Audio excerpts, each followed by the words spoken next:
3월 22일 본문은 누가복음 20장 41절에서 21장 4절, 제목은 위선과 헌신입니다.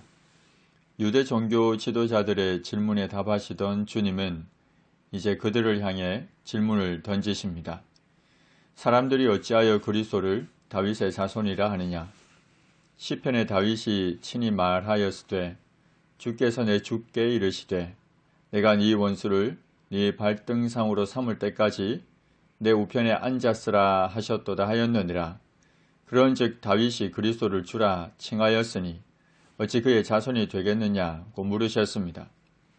사람들은 그리스도 즉 메시아를 다윗의 자손이라 불렀습니다. 그런데 주님은 시편 110편 말씀을 인용하시면서 다윗이 하나님을 주로 부르면서 또 다른 주를 언급했던 사실을 말씀합니다. 여기서 또 다른 주는 그리스도를 가리킵니다. 곧 다윗은 그리스도를 주라 칭하였던 겁니다. 그러기에 그리스도가 어찌 다윗의 자손이 되겠느냐고 물으신 겁니다. 분명 그리스도는 영원히 존재하시는 다윗보다 앞서 계시는 다윗의 주가 되십니다. 그러나 동시에 그리스도는 다윗의 자손으로 이 땅에 오셨습니다. 주님은 그리스도가 다윗보다 먼저 계시는 하나님이심을 동시에 다윗의 자손으로 이 땅에 오신 분이심을 가르치셨습니다. 사도 바울은 이와 관련해서 그의 아들에 관하여 말하면 육신으로는 다윗의 혈통에서 나셨고 성결의 영으로는 죽은 자들 가운데서 부활하사 능력으로 하나님의 아들로 선포되셨으니 곧 우리 주 예수 그리스도시니라고 했습니다. 모든 백성이 들을 때에 예수께서 그 제자들에게 이르셨습니다.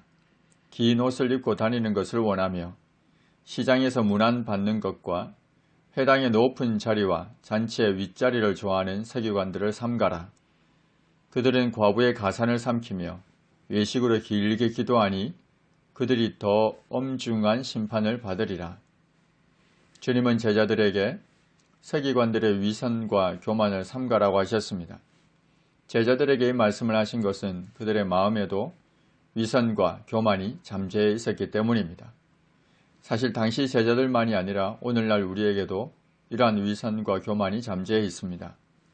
특히 다른 이의 위선과 교만을 보면서 비판하고 정죄하면서도 따라가려는 마음이 있습니다. 더 엄중한 심판을 받게 될 것을 생각하면서 삼가야 할 것입니다. 예수님께서 눈을 들어 부자들이 헌금함에 헌금 넣는 것을 보셨습니다. 그리고 또 어떤 가난한 과부가 2렙돈 넣는 것을 보셨습니다. 렙돈은 유대 화폐의 최소 단위입니다.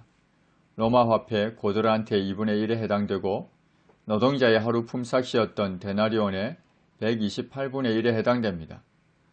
성전 규정상 한 렙돈을 헌금하는 것은 금지가 되었고 가난한 과부가 2렙돈을 헌금한 것은 당시 헌금할 수 있는 가장 작은 액수를 헌금한 겁니다.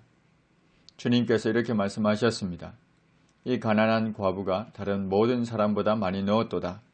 저들은 그 풍족한 중에서 헌금을 넣었거니와 이 과부는 그 가난한 중에서 자기가 가지고 있는 생활비 전부를 넣었느니라.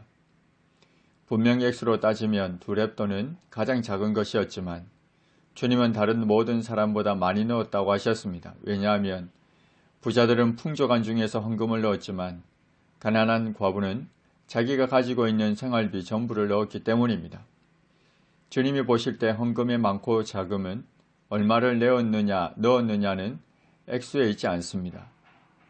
그가 헌금할 때 어떠한 마음을 가지고 소유하고 있는 것 중에서 얼마를 넣었느냐에 있습니다. 쉽게 말해서 1억을 가지고 있는 사람이 마지못해 헌금한 100만원보다 만원을 가지고 있는 사람이 마음을 다해 헌금한 1000원이 더 많다고 하셨습니다. 또 다르게 말해서 같은 액수를 헌금했다 하더라도 어떠한 마음으로 했느냐에 따라 달라진다는 겁니다.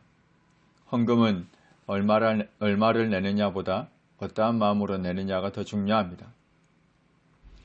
예수님은 하나님이시면서 동시에 사람이십니다. 유한한 우리의 지성으로는 이해할 수 없지만 하나님의 말씀을 통해 알려주신 이 신비를 우리는 믿습니다. 그리고 이러한 믿음은 예수 그리스도께서 우리의 구원자가 되심을 분명히 합니다. 예수 그리스도께서 우리의 유일한 구원자가 되십니다. 또 다른 구원자는 없습니다. 또 다른 구원의 길도 없습니다. 위선과 교만한 마음은 항상 우리 마음 속에서부터 일어나려고 합니다. 위선과 교만한 마음을 가지고 행하는 자를 비판하고 정죄하면서도 그 마음이 우리 속에서 일어납니다. 우리는 더 중한 심판이 있음을 기억하고 삼가야 할 것입니다. 헌금은 얼마를 하느냐보다 어떠한 마음으로 하느냐가 더 중요합니다. 주님이 주신 것으로 알고 그 마음에 정한 대로 즐거운 마음으로 그리고 자원함과 힘에 지나도록 해야 할 것입니다. 하나님, 예수 그리스도께서 우리의 유일한 구원자이심을 믿습니다. 위선과 교만한 마음이 일어날 때 더 중한 심판이 있음을 알고 삼가 행하게 하옵소서.